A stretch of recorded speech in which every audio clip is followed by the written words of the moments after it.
Olá! Hoje eu vou falar de um tema muito interessante sobre a mente e o perfil psicológico do presidente Jair Bolsonaro. Acompanhe até o final, tem bastante coisa interessante. Mas antes, a vinheta.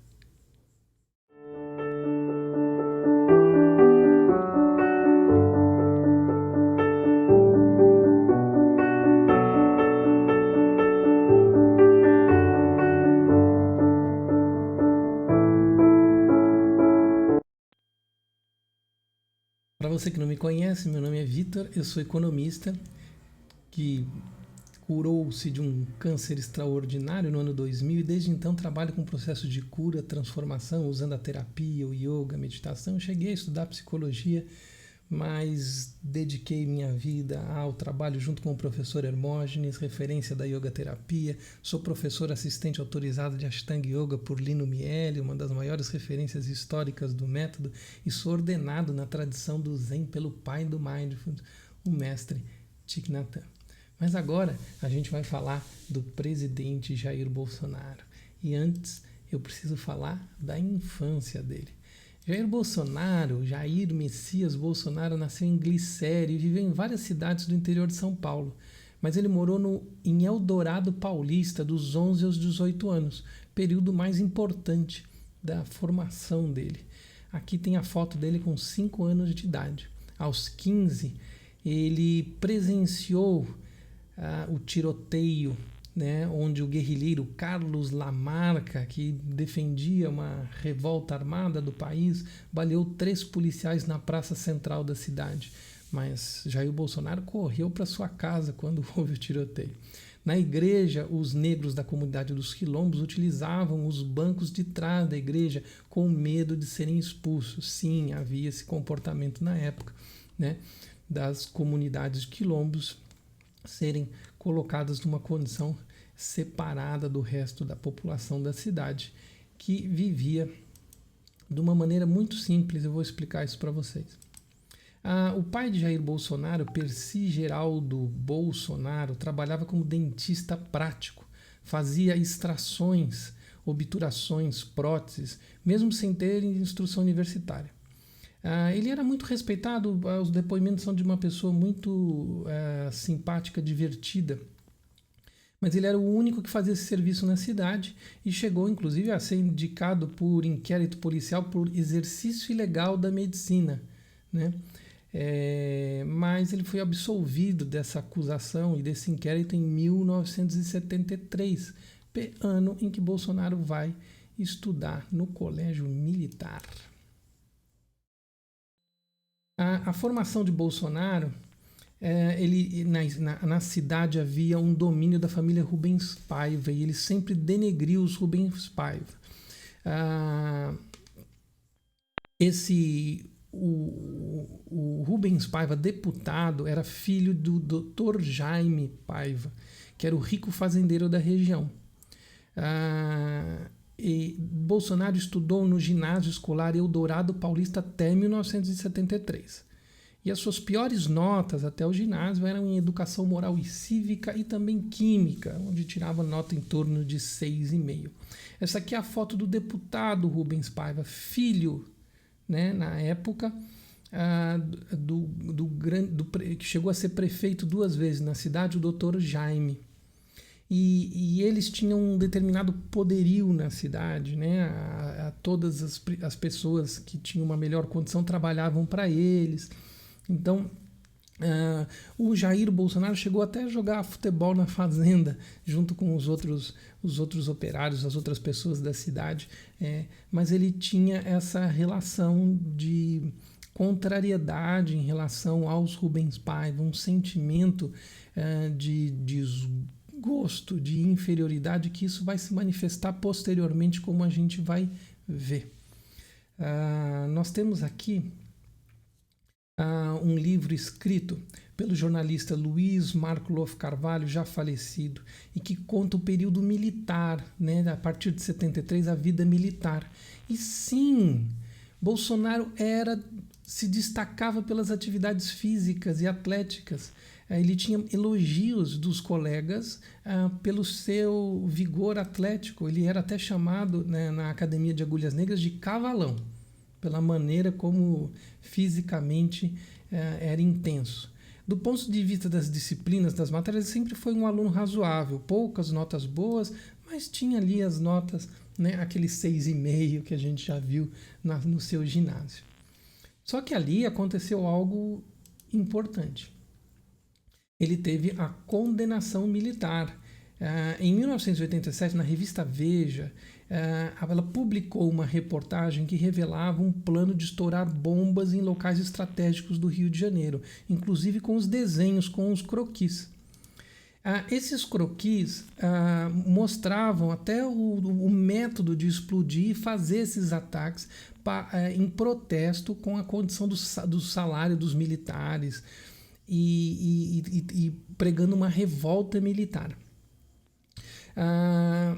Depois o Bolsonaro começou a dizer que não foi ele não tinha nada a ver com isso. E aí ele foi julgado. No primeiro julgamento, havia a análise caligráfica dos croquis que a revista Veja tinha publicado e se comprovou que a revista Veja estava certa e que a análise caligráfica, a letra era do Bolsonaro.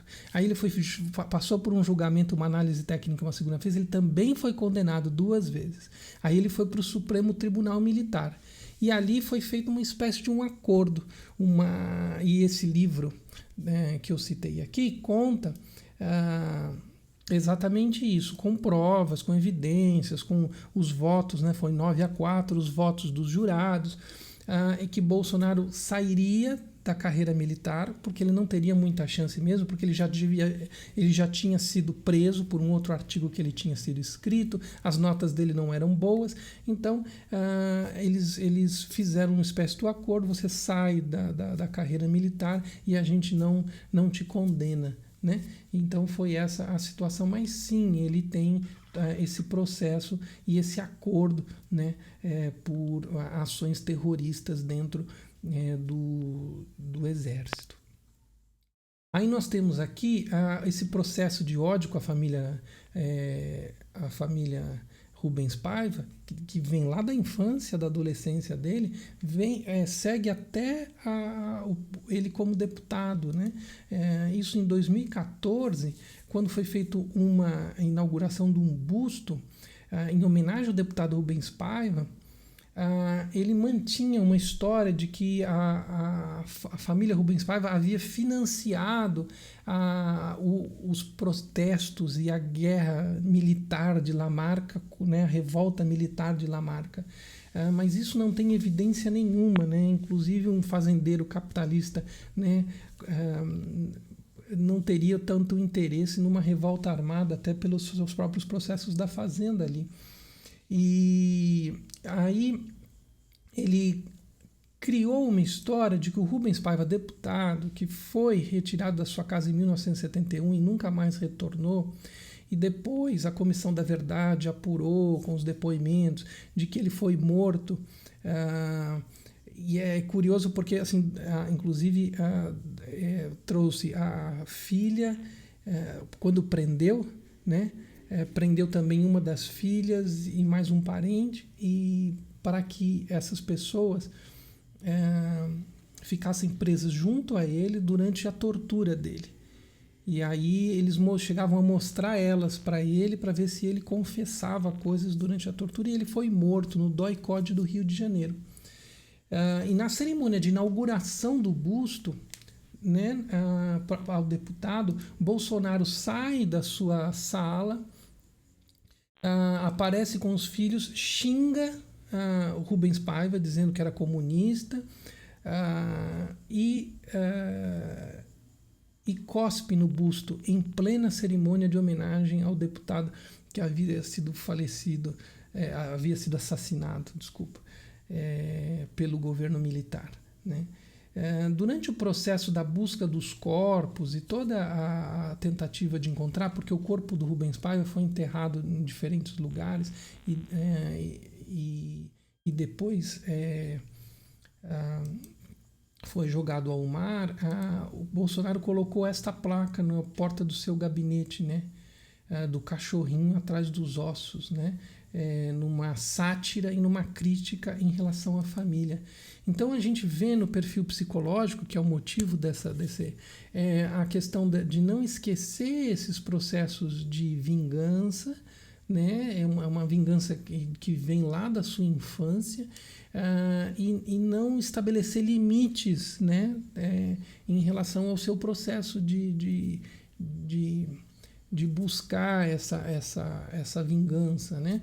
Porque você vê isso, por exemplo, na sua maneira de fazer uma guerrilha dentro do exército, explosões como forma de protesto para aumento de salário e ganhar uma certa importância dentro do corpo do exército, e aqui também, né, cusparadas e mentiras, né, em relação à família Rubens Paiva.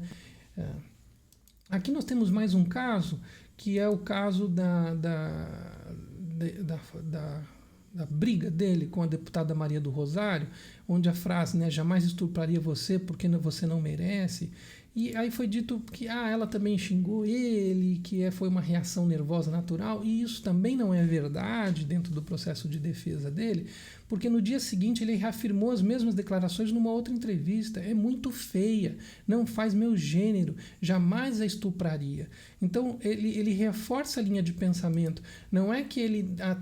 porque a linha de defesa dizia, ele está defendendo as mulheres, né, que jamais estupraria uma mulher, então não tem crime nenhum no que ele está falando. E não é verdade, porque se você vê a linha de raciocínio, não é essa a interpretação. Ela é feia, ela não faz meu gênero. Então, ele coloca que é a aparência dela que define se ela merece ser estuprada ou não, né?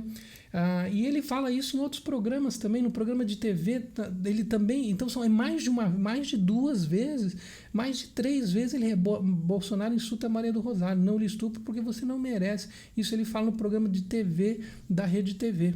E ele foi condenado por isso, né? Por ordem judicial, Bolsonaro publica o pedido de desculpas e paga a multa de R$20 mil.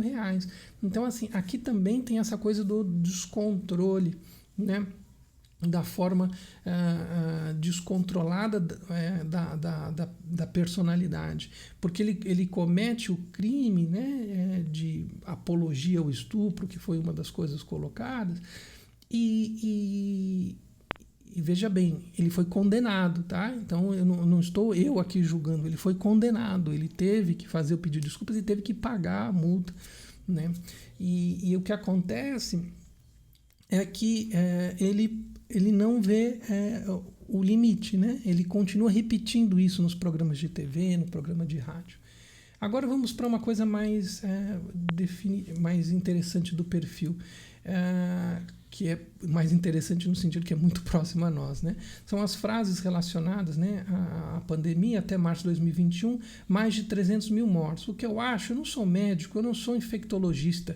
O que eu vi até o momento, outras gripes mataram mais do que essa, né? Então você vê uma não preocupação, né? Num primeiro momento, em março, logo no início, né? Ele compara isso com outras gripes. Já em junho ele diz: a gente lamenta todos os mortos, mas é o destino de todo mundo, a falta de empatia, que também é uma característica psíquica, né? De perturbação psíquica. E temos aqui: o lockdown matou 2 pessoas para cada 3 de Covid no Reino Unido. No Brasil, mesmo ainda sem dados oficiais, os números não seriam muito diferentes.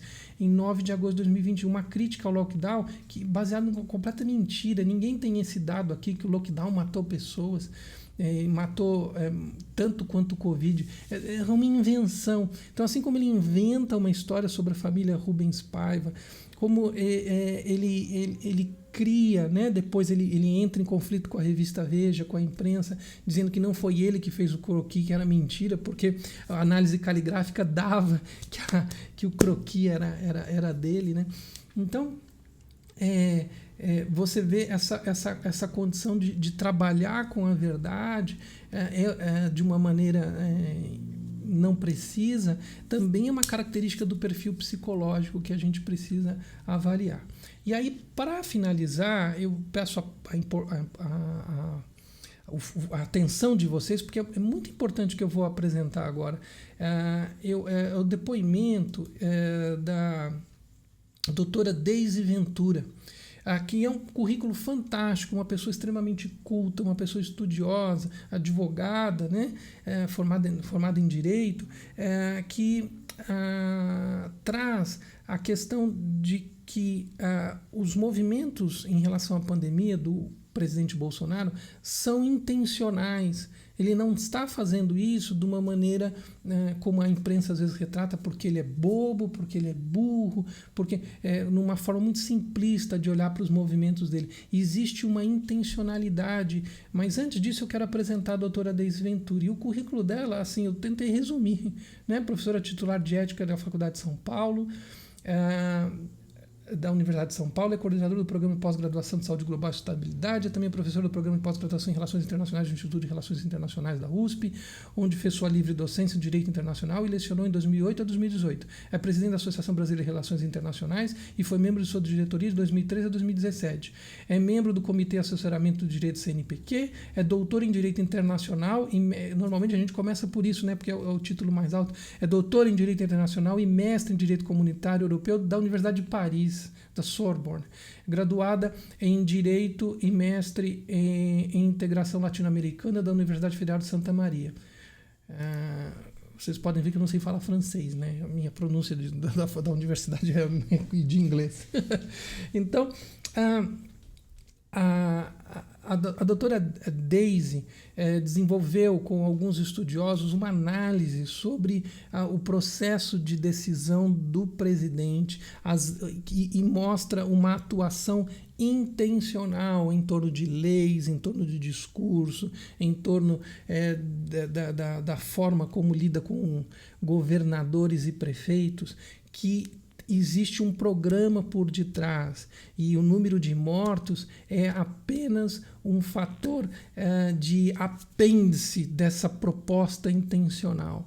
Então, eu quero que você assista esse trecho da entrevista dela ao Átila e a Marino, que é muito importante que vocês vejam a entrevista inteira, mas aqui eu vou passar um trecho para vocês verem e entenderem o que eu quero mostrar para vocês, tá? Vai ser um trecho dessa entrevista. Procurem no YouTube a entrevista inteira, porque vale a pena ser assistida, tá? Para vocês entenderem mais esses detalhes do perfil. Mas aqui eu vou passar, então, um trecho para vocês, tá? Então, deixa eu colocar aqui. Então, aqui eu vou tirar essa tela aqui, ó, pronto. Aí a gente vai analisar junto, a gente vai poder ver junto esse trecho da entrevista, tá bom? Vamos lá, deixei já no ponto. Prestem bastante atenção na linha de argumentação e ela tem toda a fundamentação, toda a pesquisa, todas as evidências para comprovar a fala dela. Nós precisamos mostrar que existe um plano arquitetado em detalhes e que quem promove essa estratégia não é uma pessoa, é o conjunto do governo federal. E aí a gente identificou 3 eixos, né? A gente identificou a parte normativa, que é imponente, é impressionante, realmente impressionante, a estratégia de obstrução do trabalho dos governos estaduais e municipais e aquilo que nós chamamos de propaganda contra a saúde pública, que eu acho que é a conclusão mais importante, é o achado mais relevante da nossa pesquisa, no meu entendimento, até mais do que a intencionalidade, a propaganda contra a saúde pública, que é muito mais do que declarações infelizes, provocações, etc., é algo que vai custar caro para o Brasil a curto, médio e longo prazo.